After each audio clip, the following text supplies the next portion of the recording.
Lərə də baxaq. Deməli, lazerli printerin çap surəti 1 dəqiqədə çap etdikləri səhifə sayı ppm page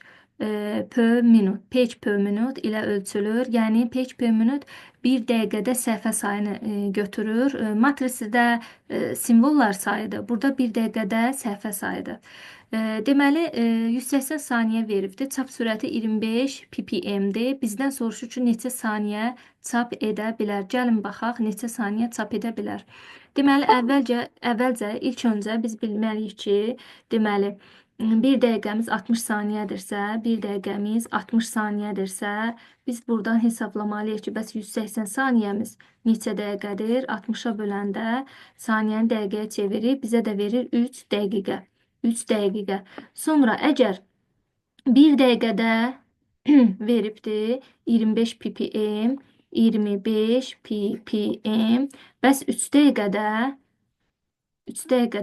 neçə səhifə çap edər? Buradan x-i də tapanda tənasübdən vursaq, x də bərabərdir. 3 vuraq 25 bərabərdir 75 səhifə çap etmiş olar. Digər məsələyə baxırıq.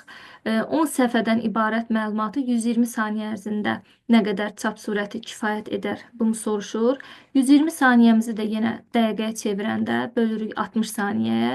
Bizə verir 2 dəqiqə. Heç burada hesablamağa ehtiyac yoxdur. Əgər 2 dəqiqəyə 10 səhifə çap eləyirsə, 1 dəqiqəyə neçə səhifə? Əlbəttə ki, bunun yarısı olacaq. 5 səhifə. 2 dəqiqəyə 10 səhifədirsə, 1 dəqiqəyə də yarısı 5 səhifə çap etmiş olar. B variantı. Sonra digər məsələ.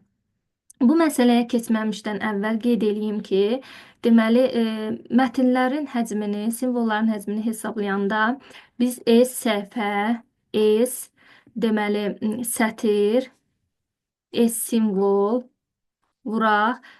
Simvolları burada əlifbasını verməyəndə biz bilirik ki, artıq bu ASCII sistemi ilə kodlaşdırılır.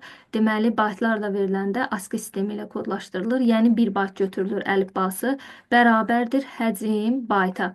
Səhifəmiz məlumdur 1 səhifə, sətrimiz 64 sətir, simvolumuz da 400, əlifbası da 1 bayt olaraq götürülür simvollar sayı və olduğu kimi saxlayırıq. Bizə belə lazımdır, çünki ixtisar olunacaqdır.